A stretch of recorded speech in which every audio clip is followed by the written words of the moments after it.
it's just a waste of a weekend, Leroy. What a waste. It is because, first of all, look, I don't care if the game lasts long. Yep.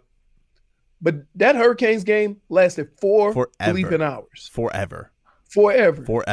And look, you can't, like, I'm tired of that act. Oh, he almost got you. No, he didn't. Almost.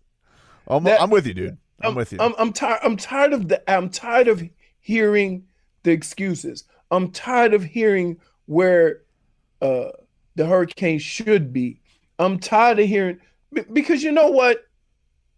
If there's one thing that I will say from living down here and actually playing against a Miami Hurricanes team, there was one basic fundamental fact. I don't care about the talent. Miami has had Hall of Famers that wasn't 5-star. So I don't want to hear about your stupid recruiting. I don't want to hear about that. There was an attitude in which the University of Miami played football no matter who you were. No matter who you were. And what the coach has done is he's given these players excuses, and they go out and play like they're always going to have an excuse. There's always a reason why. And the fact of the matter is in competition and in sport and in these games, nobody cares. All they care about is, did you win or did you lose? So every Monday for the last few years, we come here after a Hurricanes game and we hear about tough break here, tough break there. We got a bad call here. I hear from the fans. I hear from the coach. I hear from hey, if we would have just had these couple of little plays right. The fact of the matter is you didn't. Yeah. Go out and win the game. Go out and play with an attitude that this university is used to, and instead of looking for a way out. They just don't impose anything right now. Kenneth Walker, you got guys who would rather go and bail out and take out other people than go and tackle the running back. Ooh. It was so embarrassing. Everything. It was it was all over the place. That Gervin Hall hit, terrible. And this O-line, again, I mean, we've been talking, it's been the theme of the weekend. They came in with this bill of goods this year where we have the most experienced offensive line, and they were like second most snaps in FBS in experience. And meanwhile, the best guy that they got is a freshman who got injured, and they stink. And they got De'Ara King hurt. Also, he's already hurt. Now his arm is hurt. He already looks like he's running at about 70%. He doesn't look like the guy that he was last year. He looks like a guy who's definitely rushed back from an injury. You know what he looks like? He looks like a guy that had knee surgery 8 months ago. He looks like a guy who, as he should. He's on the mend, and I give him credit for this. Like, he masked a lot of stuff last year. He had a tremendous year last year, and anything that was good came from him. But there were still a lot of ugly losses. There were still ugly losses. Not a lot of ugly losses, but the losses were ugly. And now he doesn't look like that guy because he's not fully all the way back. And it's just getting so disheartening. And this is a season where you've gotten the doors blown off you by Alabama. This game, I mean, you got completely outmuscled. You barely, and I mean barely, beat Appalachian State at home. So here's Manny Diaz. Here's what he had to say. Here's his message to the fans. It's hard to see, but the guys in the locker room, I mean, the moment we just had there in the locker room before I came in here, there's a bond here. There are things that we've got to get corrected as coaches that we can take accountability for. We've still got the ACC to play for. We've got the Coastal to play for. So, we got to take a look at our personnel. We got to make the decisions on who's getting what opportunities out there. And, because there's been, as I mentioned, there's been some surprises. There have been some guys that we'd counted on that maybe aren't performing enough. We have to analyze why that is and find the best team we can put on the field for the second half of our, really the last 3 quarters of our season. So it's, everyone has the right to be disappointed the way the first 3 games started. There's no defending that. we have not performed the way that we should perform. And this coaching staff will get that corrected. We'll get that fixed. And we got the guys in that locker room that want to stay together, that want to be a family and fight hard for each other and fight our way out of this. Yeah, it's crazy. Nope, you won't fix it. You know why? Because of the attitude right there. Should have just let his ass go to Temple, dude. Should have just let his ass go to Temple. You know what he should look. You know what he needs? He need to come in there. You remember you talking about the guys that, you can go somewhere else and get your ass kicked by Miami for 4 years. Okay, that same type of attitude, he need in his own locker room. He need to go in there and say, look, there's a standard in which this university and the guys before you expect you to play with. And if you can't play with it, you ain't going to be on the field. And if we got to play with guys, then we'll do it. But the attitude needs to change. It's an attitude thing. He's got a worse record than Al Golden through 27 games now. Which is shocking. Worse record. Way people talked about Al Golden. Al Golden, and look, Al Golden, dude, never met an excuse he didn't love. Loved excuses.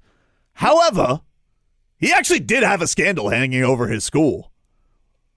Now, I don't love the fact that he'd reach back and hit that excuse machine where he'd go, Cloud! Every single time he had a press conference. But he did, and Manny Diaz does not. And, this guy has just come in here with, we're going to pick things up where they left off. Everything you guys didn't like about Rick, we're going to fix it, and we're going to be right back to swaggering when we kick Notre Dame's ass. And they've just never gotten back there. Let me like a tale of two locker rooms. Now, do you have question or doubts whether Manny can change the way this team has performed the first 3 weeks? No, I have no doubt he won't. Right. Okay. Now, play the press conference of Flo, and when you get done with that, he had something about a little fire that we're going to get this fixed. That's not acceptable. Mm-hmm. You see what I mean? Instead of saying, I know you fans are disappointed, but there's a lot of love in that locker room, and guys want to play for one another. Really? Because Derek King doesn't feel that way. Have one more coach tell me we have the ACC and the Coastal to play for. Right. By the way, can we get a less lame conference name or division name than the Coastal? All right. What am I winning, a timeshare? We could win the Coastal, guys. We can get it nice and breezy. We'll have daiquiris. It'll be delightful. We're going to win the Coastal. Like, what am I winning, a vacation in Sanibel Island? The Coastal? You better hope it's not Coastal Carolina, because they beating the hell out of folks. Oh, my God. It's just, I would say I was more disappointed in the Dolphins because I expected more. Oh, yeah. And they played so poorly. But after hearing Flo talk, I feel more confident that he's going to turn it around and things will be different in the future than with Manny. No, I mean, like, look, when I looked and I saw that Kenneth Walker had almost 300 yards rushing his first week, I'm like, well, that's not going to be good. Right. That's not going to be good. I mean, it's just their MO. Like, and that's the thing, and that's the other thing that's disappointing is, like, okay, he comes in here and he talks about the recruiting classes that they got in. It's like, dude, you have been here for what, 6 years now? Like, you didn't have a hand in defensive recruits? Right. You were the defensive coordinator. So you didn't have a hand in some of these guys who can't tackle to save their lives? What are we talking about? They can tackle, just not the right guy. Hey. Yeah, congratulations. You have your Gators blocking each other moment. Or look, the standard is butt fumble. Ugh. And then you got Orlovsky, and then you got Florida when the guy just blocked you all the way down the field. And then you got a guy who almost got kicked out of the game for targeting on his own guy. It's disappointed. What a terrible What Monday, a waste. dude. What a waste of a weekend. I would look. You know when you get up and like you get up on football weekend and you're like, you know what? It's not cloudy. It's a little humid, but you can feel that little bit in the air where you know the fall's coming and it's football time, and you get all your stuff ready. Well, I ordered me up some stuff and I sat down and I got ready. We had an early game on Saturday, the 1:00 game on Sunday. So I had to get all snacks in hand early. I sit down and I'm like, whew. Oh no. Oh no. And I still look. I fought the fan fight. I was like, I had my little notes. All we need to do is this. Right back in. You know what you do when you're a fan. You know what you get. Come on, D. Let's get a stop right here. Right? Game Boy 305 says Canes and Dolphins both are bums are us. Yeah. Hey, that should be I watched 8 hours of football and all I got was 17 stinking points. And it wasn't even good 17 points. No, it wasn't good 17 points. It was looter in the ride 17 points. It's like coming back from the broad.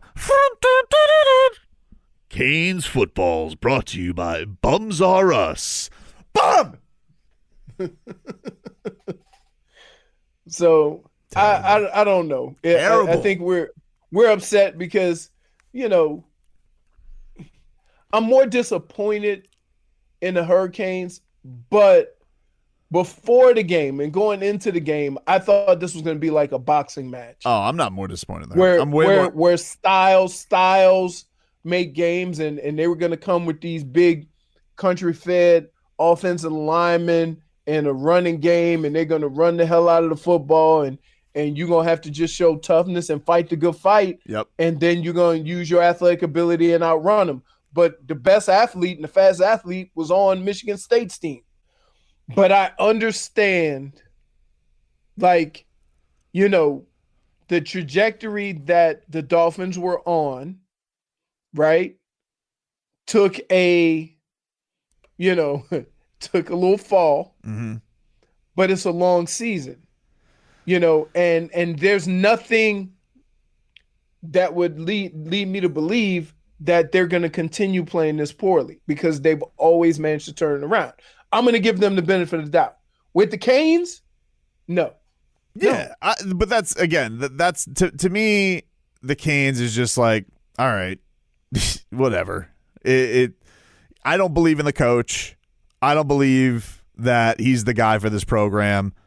And, you know, I hear all these people who are like, you know, oh, we need a guy with experience. Like, look, man, they've done it all. Like, this has been when you've had the cycle the Canes have, they've, you know, because I threw out this weekend, I threw out the suggestion of I don't think they should have let Ken Dorsey leave the building yesterday. I think, you know, board of trustees and everybody should have held him hostage and made him the guy. I think he should have been the guy for a long time. So, can I ask you this? Just hold on a second. He's a credible coach in the NFL. He has turned around two inaccurate quarterbacks to their most impressive seasons. You know, has been now in at a college program before, and college program that beat Miami, by the way. I just think he's been the guy for a long time. And, you know, I get all this pushback of, oh, you need a guy with experience. Okay, they've done that with Al Golden. You need a guy who's got a track record. Okay, they've done that with Mark Richt.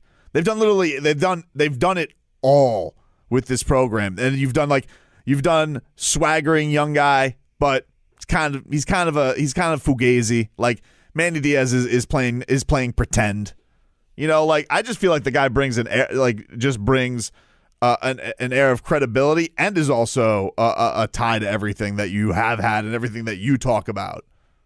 I would say that is the most important thing, is that if you're going to expect a certain level of, I won't say success, but I would say a certain style of play with how you have done things at Miami, then yeah, it's a good fit.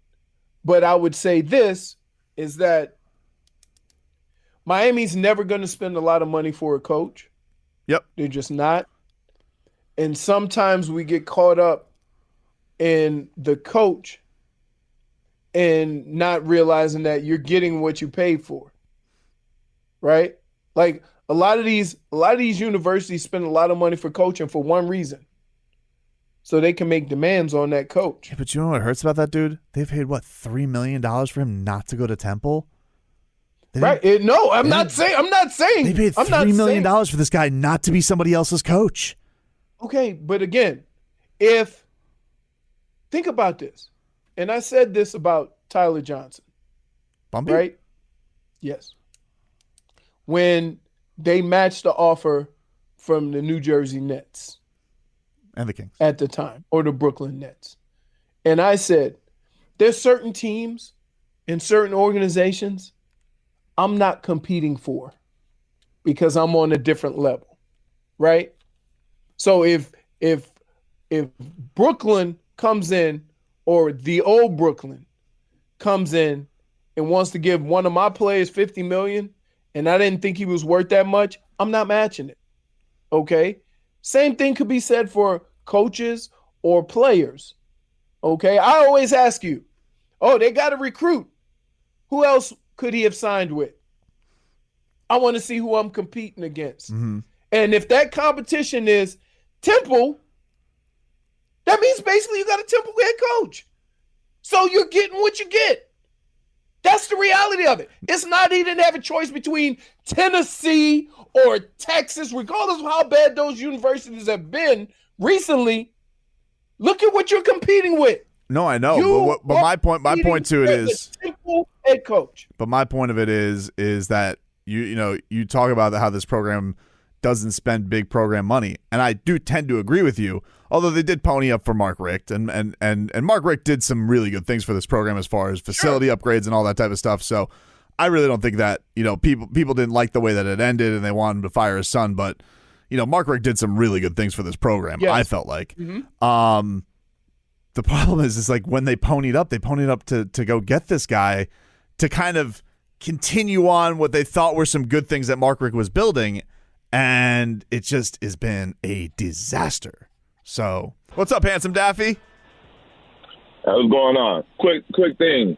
First off, the whole state of Florida sucked in football the entire weekend. The only team in Florida that actually won was the Bucks. And did you see the tweet from Philip Buchanan? Which one? He put out, the one he put, if the game day results look poor, that's on a consistent poor weekly preparation, weak film study, weak individual drills, weak walkthroughs, a weak game plan, or the same BS game plan and no adjustments to their game plan. That's the definition of insanity. I agree with the whole thing. All right, man. Sorry. Hopefully the rest of your Monday gets better. That's handsome Daffy. There's a lot of things that are true about that. The whole here's the unfortunate thing about sports that we don't know. And it sucks. You're never going to know because the coach is trying to find excuses. The players are, they're kids. And if the coach gives them an excuse, they're going to run with it. Of course. So whoa, it could be game plan. It could be something that, look, Manny thinks this team can do things that they can't do. It could be something as simple as that, where they make assumptions about what they can and can't do. And he hasn't reached that reality yet. So he has those kids out there thinking that they can do certain things on the football field that they really can't. Yeah. But the one thing that I know that I can blame the coach for, and I've been saying this since he took over, is the excuse making that he makes for the team and the fact that it never seems like the head coach is holding people accountable. And he gives them excuses with none of them being, we got to play better because this is unacceptable. The other thing, too, is like all of the F-ups this past weekend from guys who are old. Like, they're not young guys who are going out there. That means it's a systematic thing. Like that means that it's a organizational thing. That means that that's the type of behavior that's either accepted or that's the type. Because guess what? You ever notice, and I'll use big picture. how some coaches have players that always get 15-yard penalties, and some coaches have players who never get them? How is that possible? I'm going to tell you how it's possible.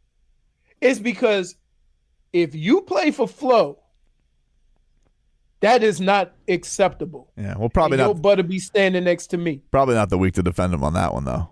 Well, I'm just saying. I'm just in general. But I'm not even talking. See a whole bunch of swag. But Leroy, I'm not even talking like about. I'm not even talking about a discipline thing. I'm just talking about like execution. Like these guys are supposed to be your more seasoned guys, and the mistakes that they make, the missed tackles that they have, the bailouts on not wanting to tackle the running backs, the offensive line, like this concoction of old offensive linemen who stink. And you know, De'Ara King, by the way, apparently Manny Diaz was saying on Joe Rosa's show this morning he's pretty roughed up, so I don't know if he's going to be able to go. But he hasn't even, he hasn't looked that fantastic coming off of his injury. So it feels like they're holding this program together this year with these guys who they say, oh, well, we want to go with experience, but it's like that old Robert Smith saying that you always talk about, where it's just like, all right, but these guys aren't good, and they haven't been good. So isn't it, maybe you'd be better off going with some of the young guys and them showing you a little bit of something. Like, when does it come to that point? And then he's going to come here and he's going to say, well, we still have so much to play for. We have the Coastal. All right, man. But you don't look like you're in a dogfight with Appalachian State. You haven't sniffed a win against your daddy, Mac Brown. What do you think's going to happen when you play North Carolina? Right. I just think that here, part of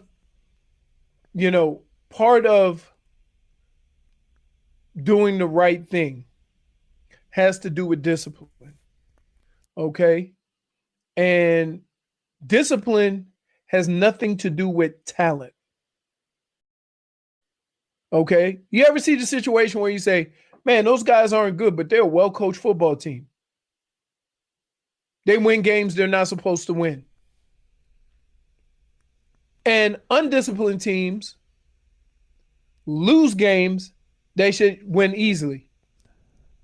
And so when you see, like, and again, this is a terrible week to do this, but when you see the Dolphins play and when you see the Hurricanes play, okay, you very rarely say that the Dolphins lost a game they should have won because they were undisciplined. You don't even have to go, pro to college. Like, just look at Nick Saban, what a psychopath he is. Like, they go and they win a tight game on the road in Gainesville, and he's talking about the mental errors, and he's still obsessing about it. And that would be by, if Manny Diaz were getting a rivalry win like that on the road, like, man, I mean, everybody would just be like kissing his ass left and right.